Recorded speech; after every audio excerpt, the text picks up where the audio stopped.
kesempatan bisa ngumpul di dia anu dipika hormat Pak Taufik selaku guru bahasa Sunda sareng rerencangan sadaya anu dipika hormat sareng dipika cinta ku abdi. Di dia abdi bade ngabahas pentingna ngajaga kesehatan. Kebersihan teh sebagian ti iman.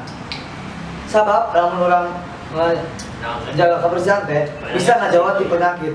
Nyata anu contohna DBD, flu burung, jeung sajabana. Tadi di sadayana patepatan bersih teh seueur manfaatna. Pikeun ngajawab di penyakit.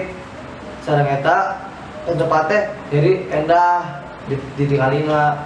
Para hadirin, sakitu wae di antara ti abdi dipika hapunten bila aya kesalahan kata amun teu tingkah laku sakitu wae ti abdi atur nuhun bila aya kesalahan sekali deui hampura. Wassalamualaikum warahmatullahi wabarakatuh. Waalaikumsalam warahmatullahi wabarakatuh.